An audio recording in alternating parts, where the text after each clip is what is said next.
Hello students, ನಮ್ಮ ಶಿಕ್ಷಣ ಇಲಾಖೆ ಕಡೆಯಿಂದ ಒಂದು ಮಹತ್ವದ ಮಾಹಿತಿ ಬಂದಿದೆ. ಅದರ ಬಗ್ಗೆ ನಾವು ಈ ವಿಡಿಯೋದಲ್ಲಿ ಡೀಟೇಲ್ ಆಗಿ ಡಿಸ್ಕಸ್ ಮಾಡ್ತಾ ಹೋಗೋಣ. ವಿಡಿಯೋವನ್ನ ಸ್ಟಾರ್ಟ್ ಮಾಡ್ತೀನಿ. ಅದಕ್ಕಿಂತ ಮೊದಲು ಲೈಕ್ ಮಾಡಿ ಮತ್ತೆ ತಪ್ಪದೆ ಸಬ್ಸ್ಕ್ರೈಬ್ ಮಾಡ್ಕೊಳ್ಳಿ. ಈಗ ನಾವು ಇನ್ಫಾರ್ಮೇಷನ್ ಅನ್ನು ತಿಳ್ಕೊತಾ ಹೋಗೋಣ. ಈಗ ಶಿಕ್ಷಣ ಇಲಾಖೆ ಕಡೆಯಿಂದ ಒಂದು ಮಹತ್ವದ ಬಿಗ್ ಅಪ್ಡೇಟ್ ಅನ್ನ ತಿಳಿಸಿರ್ತಕ್ಕಂಥದ್ದು, ದಸರಾ ರಜೆಗೆ ಸಂಬಂಧಪಟ್ಟಂತೆ ಮಾಹಿತಿಯನ್ನು ತಿಳಿಸಿರ್ತಕ್ಕಂಥದ್ದು. ಹಾಗಿದ್ರೆ ಯಾವ ದಿನಾಂಕದಿಂದ ಯಾವ ದಿನಾಂಕದವರೆಗೆ ನಿಮಗೆ ದಸರಾ ರಜೆಗಳು ಇರುತ್ತೆ ಸೊ ವಿದ್ಯಾರ್ಥಿಗಳಿಗೆ, ಇದನ್ನು ನಾವು ಈ ವಿಡಿಯೋದಲ್ಲಿ ಡೀಟೇಲ್ ಆಗಿ ತಿಳ್ಕೊತಾ ಹೋಗೋಣ. ಸೊ ಟೋಟಲ್ ಆಗಿ 18 ದಿನಗಳು ವಿದ್ಯಾರ್ಥಿಗಳಿಗೆ ದಸರಾ ರಜೆಗಳನ್ನು ನೀಡ್ತಿರ್ತಕ್ಕಂಥದ್ದು.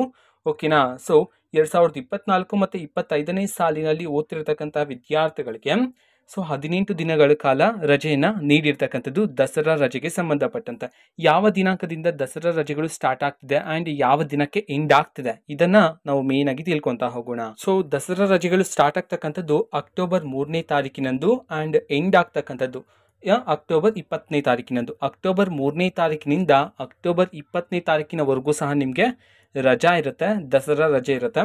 ಓಕೆನಾ. ಸೊ ಈಗಾಗಲೇ ಅರ್ಧದಷ್ಟು ಪೋರ್ಷನ್ಸ್ಗಳೆಲ್ಲ ಕಂಪ್ಲೀಟ್ ಮಾಡಿರ್ತಾರೆ. ಈಗ 20ನೇ ತಾರೀಕುವರೆಗೂ ಸಹ ನಿಮಗೆ ರಜಾ ಇರುತ್ತೆ, ಅಕ್ಟೋಬರ್ 20ನೇ ತಾರೀಕಿನವರೆಗೂ ಸಹ.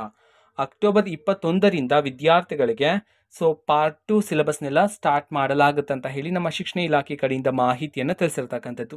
ಓಕೆನಾ. ಸೊ ಇದು ಇವತ್ತಿನ ಒಂದು ವಿಡಿಯೋ. ಮತ್ತು ಈಗ ನಾವು ಟೆಲಿಗ್ರಾಮ್, ಇನ್ಸ್ಟಾಗ್ರಾಮ್ ಮತ್ತು ಫೇಸ್ಬುಕ್ಕಲ್ಲೂ ಸಹ ಈಗ ವಿಡಿಯೋಸ್ಗಳನ್ನು ಅಪ್ಲೋಡ್ ಮಾಡ್ತಿದ್ದೀವಿ. ಲಿಂಕ್ಸ್ಗಳನ್ನು ಡಿಸ್ಕ್ರಿಪ್ಷನ್ ಬಾಕ್ಸಲ್ಲಿ ಕೊಟ್ಟಿರ್ತೀನಿ, ಕ್ಲಿಕ್ ಮಾಡಿಬಿಟ್ಟು ಫಾಲೋ ಮಾಡಿ. ವಿಡಿಯೋಸ್ಗಳನ್ನು ರೆಗ್ಯುಲರ್ಗೆ ಅಪ್ಲೋಡ್ ಮಾಡ್ತಿರ್ತೀವಿ. ಜೊತೆಗೆ ಬೇರೆ ಡೌಟ್ಸ್ ಇದ್ದರೆ ಕಮೆಂಟ್ ಮಾಡಿ ತಿಳಿಸಿ. ಮತ್ತು ವಿಡಿಯೋ ಇಷ್ಟ ಆಗಿದ್ದರೆ ನಿಮ್ಮ ಫ್ರೆಂಡ್ಸ್ಗೂ ಸಹ ವಿಡಿಯೋವನ್ನು ಶೇರ್ ಮಾಡಿ. All the best. Thank for watching. All the best. Thank you. Bye.